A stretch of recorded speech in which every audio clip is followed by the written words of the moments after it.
What if you were forced to do level 1 Moneymakers, or alternatively you were able to create a brand new account? How much money could you make with each skill at level 1?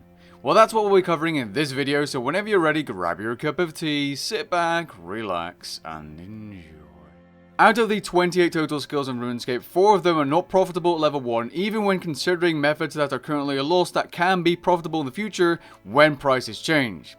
These skills are Invention, Dungeoneering, Construction, and Prayer. This leaves us with a total of 24 skills, 6 of which are combat related, and since those will virtually be the same, we have a total of 18 skills plus combat to try. So let's get to it, but before we do, a word from today's sponsor. If only I were Jarl with my own town.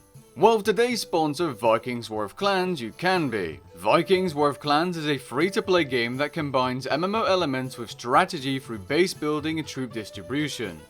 In Vikings War of Clans, you have all the elements of a base building game you'd expect, from resource gathering to make sure you have enough supplies, to constructing barracks to train different units to make sure you're ready for the battlefield. The stronger your town is, the more influence you'll have. In the battlefield, you can pillage supplies, scout your enemies, lay strategic traps, and of course, initiate attacks. While doing this, you have to be sure you're balancing your manpower correctly for each mission, otherwise things may not end in your favor. For this reason, it may be a good idea to search for fellow Vikings to create or join a clan. Throughout August, there will be numerous in-game events, including the Battle of the Throne competition, which has rewards that are useful for both new and existing players, and every Tuesday and Wednesday during August, you have a 20% speed increase on basically anything related to improving your town and army, which is incredibly useful for new players. If this sounds like your cup of tea, download the game by scanning the QR code on screen or by clicking the link in the description below. The first skill we're going to talk about is Agility. Now, Agility is not a skill you'd expect to have a profitable method at level 1, but it does. The method we're going to talk about is the Brimhaven Agility Arena, as 9 of the obstacles in this arena actually only require level 1 Agility. Now, that does mean you're probably going to fail quite a bit when trying out this method, but at level 1 Agility, you can do this arena thing and get tickets for every time you tag the pillar after your initial tag. In addition to this, you'll probably become a Limbo World Champion by avoiding these darts every time unless you already hit your 50s. Now, let's say you get a ticket every 1 minute, which is very reasonable. You'd be able to get 60 tickets per hour. If you were to do this for 1 hour and just buy Toad Flaxes, which are the second best GP per ticket, you'd be making 240k per hour. Now, if you are to save up 800 tickets and to get one of those pyro hooks, assuming the GE price is accurate here, you'd be able to get 9.3 million GP per hour by training agility at level 1. But let's be real, it's probably better to train your agility buying the lamps instead and then do more of the obstacles, because you'll probably fail less and eventually make more money instead of saving up 800 tickets straight away. What am I saying? No one's going to do this method, it's incredibly boring. Next up, we have something a little less active and a lot easier to do, smithing. Now, level 1, you can do a lot of the bronze items. There is, however, a huge problem because there isn't really a big demand for bronze items, and the only one that really sold well, in my case, trying that, was the bronze two-handed sword. So I went ahead and made a full inventory of these bad boys, which took me almost 12 minutes. And they actually sold for a decent amount of money as well, making this method 747,000 GP per hour. Next up, we have mining. Now, for mining, I did have to compare a couple of different methods, including rune essence, clay, copper and tin ore, and the common gem rocks. Now, copper and tin ore are simply worth less than clay, so they're pretty much not worth doing, and rune essence is faster per inventory. You can do a run in like 49 seconds, but the amount of GP you get per inventory is just so much lower that it was only really worth comparing clay to the common gem rocks. Now, common gem rocks give you uncut lapis lazuli, uncut opals, uncut red topazes, and uncut jades. The problem lies in the mining level. At level 1, you'll only be getting uncut opals and uncut lapis lazuli, which means I'd have to exclude those from my comparison, and in that case, even though a run of common gem rocks is only about 5 seconds slower at 1 minute and 57 seconds when compared to a clay run, this is with a rune pickaxe, by the way, level 99 mining, clay is just going to be better money at 520,000 GP per hour. Now, if you do this on a level 1 account with a bronze pickaxe, that GP per hour is going to be almost divided by 7, and will only be 76,000 GP per hour until we get a higher mining level, which will happen naturally as you're training this within the hour, by the way. The method is just a bit meh. So what about rune crafting at level 1? Surely that's profitable, right? Well, no. Air runes are unprofitable at level 1 because you only make 1 rune per essence, and that essence is 110 GP each, and an air rune is 25. In fact, you need to be level 44 rune crafting to even start making a little bit of money using air runes. Now for fletching, there were a couple of methods that used to make you money, but now because logs are so expensive, you really don't make any money. And if you do make money, like with bronze arrows, tipping them that is, the margins are so low, you're barely making any. I don't think it's worth talking about a method that makes you 30,000 GP per hour. That's just depressing. Now for Herblore, you had two options, cleaning guams and making attack potions, both of which are a loss. For fire making, you had a couple of incense stick options, and all of them were unprofitable because logs are so expensive. So normal logs, which you can obtain at level 1 woodcutting, sell for 1000 GP each. This means that you're able to make a good amount of money simply chopping these around the Grand Exchange or any other bank that has a bunch of regular trees. This will allow you to make around 500 to 600k per hour depending on if you have the surge ability unlocked or not. But what if I told you there's another tree in this game you can chop down just as easily at level 1 woodcutting that has logs that are over 55% more valuable and easier to collect? Although you do have to be a member. I'm talking about doing achy trees southwest of Castle Wars.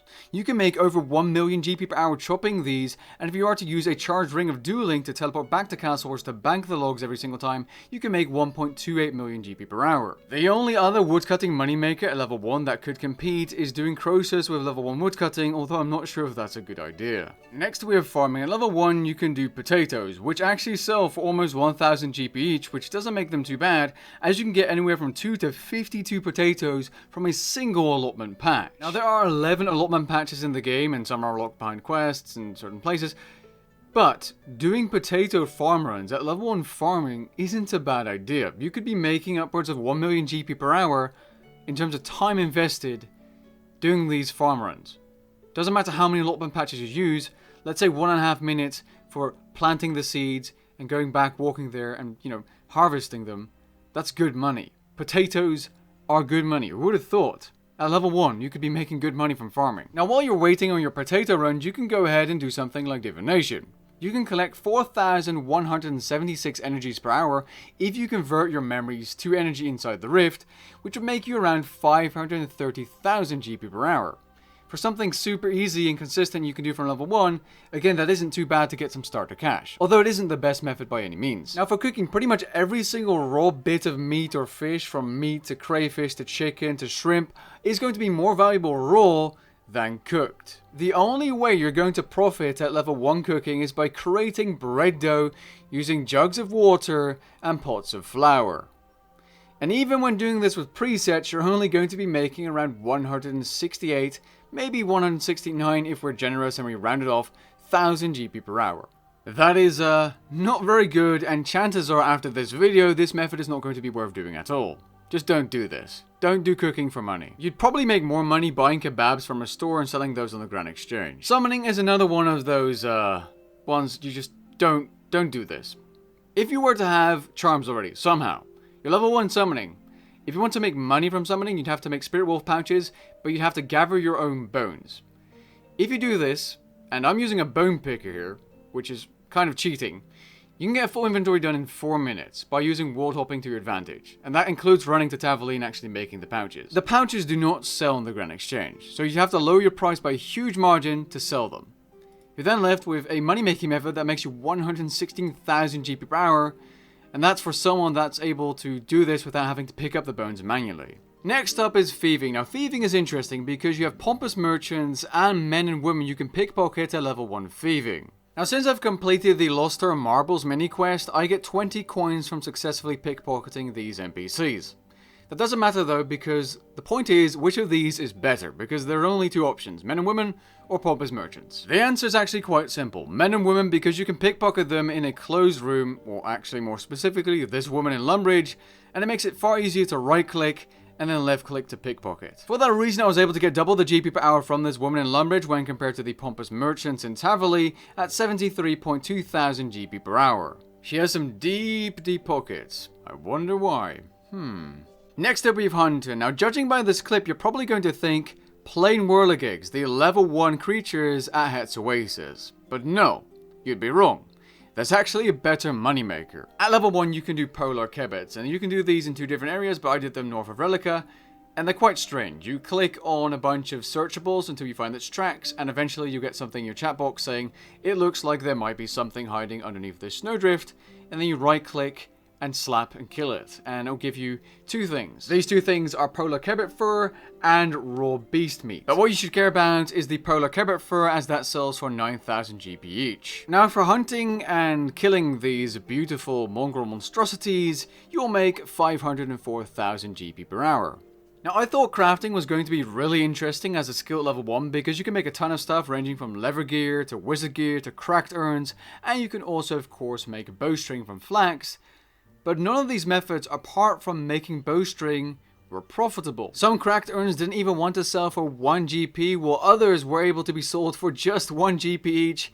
It was just sad. Spinning flax was one of the few profitable methods at 514,000 GP per hour, and the other method was tanning cowhides into leather using a portable crafter. Now you're able to tan 42,000 cowhides per hour using this thing and a bank preset, and the net profit per cowhide, turning into leather that is, I got was 25 GP, but only because I slow sold the leather overnight. I was not able to sell only 1,000 of these, so I could not recommend this. But if you are able to get 25 net GP profit, and that's including the portable crafters, you're able to make over 1 million GP per hour. Next up we have archaeology. Now archaeology technically isn't a level 1 skill because the tutorial brings you up to level 5, but you do have profitable methods for level 1, basically. Excavating these remains in Caradet is going to be your best moneymaker because screening soil at level 5, or reality level 1, just, when you start out, is not going to make you money, it's going to make you lose money. So on a high level account, I was able to get a full inventory of materials, including those artifacts you get every now and then as well, in 3.5 minutes. Now that inventory of materials, excluding the artifacts, actually instant sold on the Grand Exchange quite easily because these materials are in demand. This makes the method over 1.2 million GP per hour in just materials, and it's kind of AFK too. However, if you do this on a character with a lower archaeology level and lower level matok and all that stuff, it's going to take so much longer that you'll only be making 620,000 GP per hour in materials. That is apparently still good enough for bots though, because there's plenty of bots doing archaeology in free-to-play worlds. Next we have fishing. Now fishing a full inventory of shrimp takes me 1 minute and 29 seconds in this area, which is very close to the Alcarid Bank.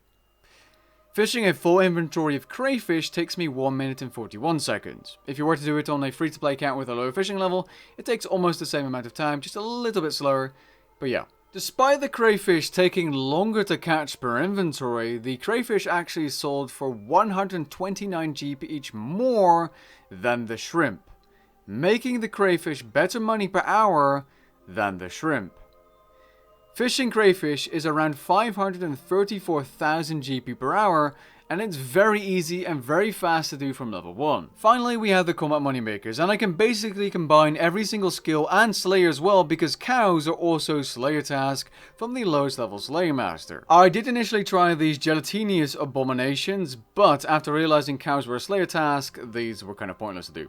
But these are 230k GP per hour. Now for combat you have to compare chickens and cows, because both of those are incredible money, but which one is better? Well, the simple answer is chickens at 1.245 million GP per hour, as you can get a full inventory of raw chicken and some feathers in just 2 minutes, bank in Lumbridge and be back for more. Cows are slightly less efficient at 930,000 GP per hour, but there's a catch.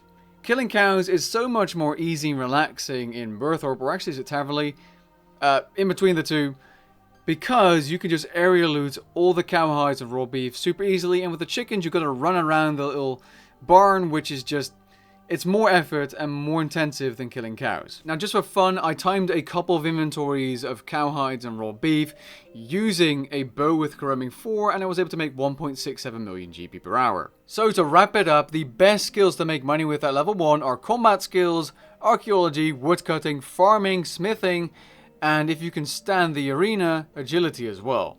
Now what's the point of knowing all of this information? Well, if you have a low level skill, you'll know that you'll be able to make some pocket change while you're training it. And this video of course was purely for entertainment purposes. I don't expect players to do these methods for more than 1 hour, unless they really need some cash and they have a very low level stats account. With that being said, I hope you guys enjoyed the video and found it interesting. If you did, leave a like down below and maybe even consider subscribing, and I'll catch you guys in the next one. Peace.